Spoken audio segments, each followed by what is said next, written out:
Cette année, la paracha de Nitzavim va être lue à l'avant-veille de Rosh Hashanah.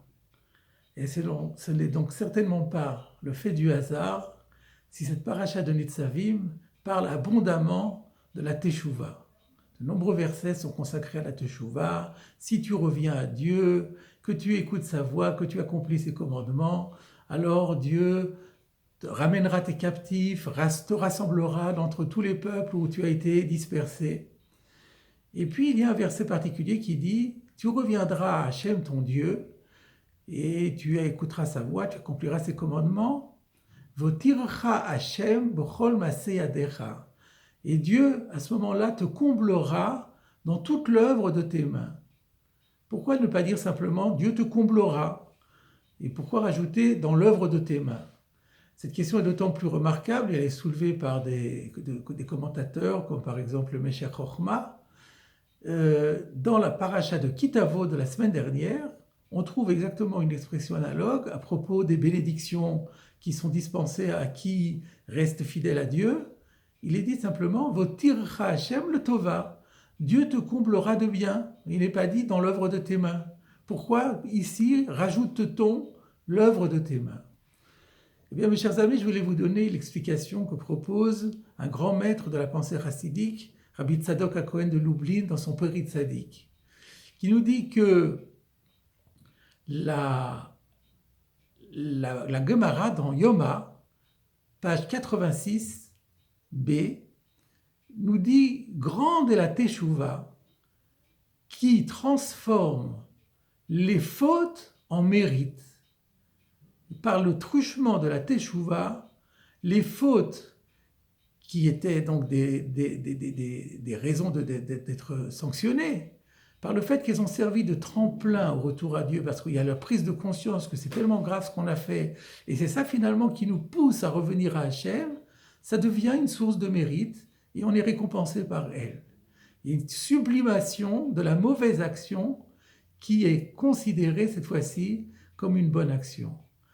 Or, comme dans notre paragraphe, comme nous l'avons dit, il est question de teshuva, de repentir, c'est pour cela que le verset rajoute « Dieu te comblera dans toute l'œuvre de tes mains », ce qui veut dire non seulement dans tes bonnes actions, mais même dans tes mauvaises actions, tes anciennes mauvaises actions, qui vont être désormais comptabilisées comme des bonnes actions. Et il rajoute une anecdote qui révèle le même enseignement et qui est cité par le Talmud dans Avodah Zarah, page 17 cette fois-ci. Une anecdote étonnante. Il est question d'un certain Rabbi Elazar ben Dourdaya, dont on nous dit que la vie était dissolue de manière invraisemblable, mais qu'un beau jour, il a pris conscience qu'il encourait un terrible châtiment divin et qu'il fallait absolument obtenir le pardon de Dieu. Alors il a essayé d'intervenir auprès d'un certain nombre d'éléments pour que ceux-ci interviennent auprès de Dieu pour obtenir son pardon. Et il a compris que c'était chose impossible, mission impossible, que la seule solution c'était de s'en remettre à lui-même. Qu'est-ce qu'il a fait ? Il s'est assis, il a mis la tête sur les genoux et il s'est mis à gémir et à pleurer de façon, avec une intensité telle qu'il a fini par rendre l'âme.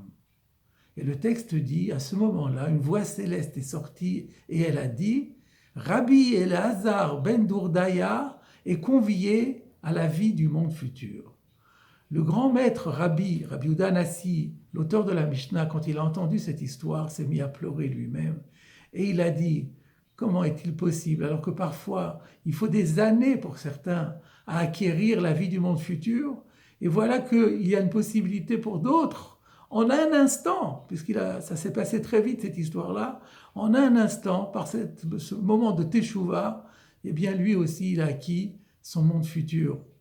Et puis il a rajouté encore une chose en disant « Et les balais teshuva ne se contentent pas d'être accueillis par Dieu, mais voilà encore qu'on leur donne le titre de Rabbi. Comment est-ce possible ?» Alors la question se pose, mais effectivement, comment est-ce que Rabbi Elazar ben Dourdaya a-t-il pu mériter la vie du monde futur alors qu'il n'avait fait que des mauvaises actions ? Eh bien la réponse est la même. Mais parce que comme il avait fait une teshuva absolument authentique, profonde, intense, comme on l'a vu puisqu'il a rendu l'âme, eh bien dans ce cas-là, ses mauvaises actions étaient transformées, sublimées en bonnes actions, et donc il avait droit au monde futur. Sauf que le prix de Tzaddik soulève un problème. Il en soulève même deux. Premier problème, on nous dit qu'il est appelé Rabbi. Mais Rabbi n'est pas un titre honorifique, Rabbi ça veut dire un maître.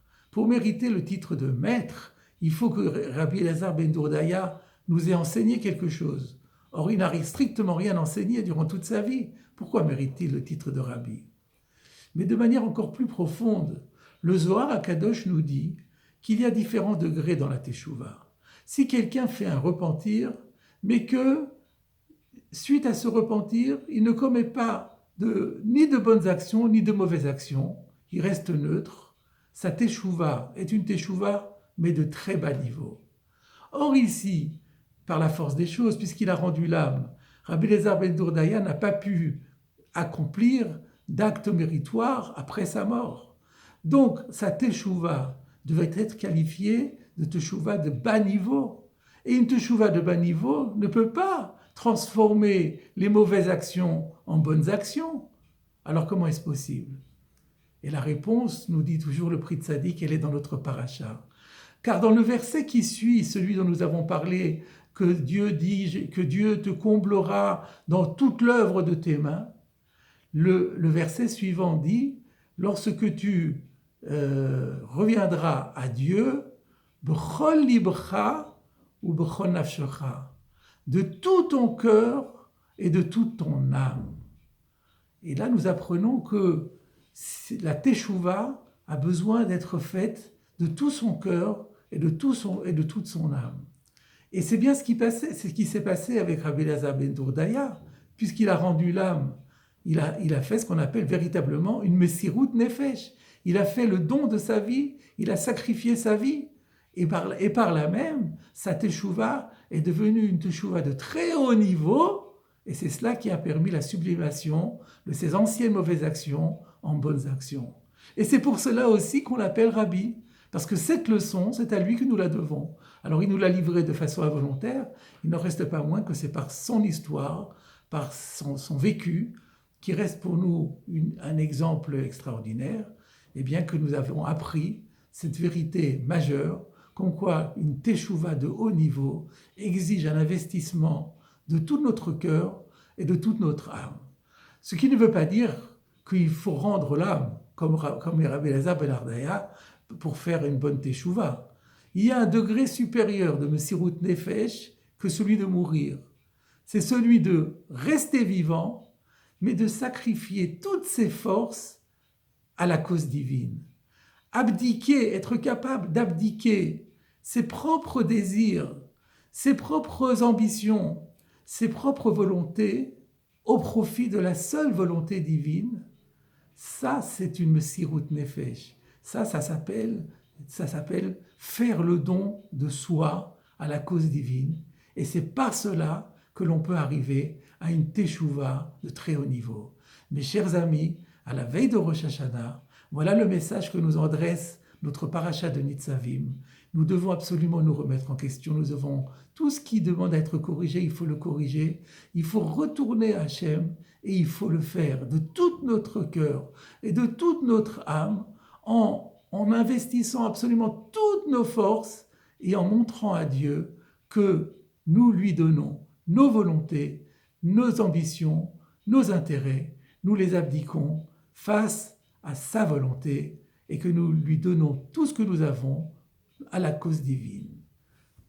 Shabbat Shalom et Shana Tova.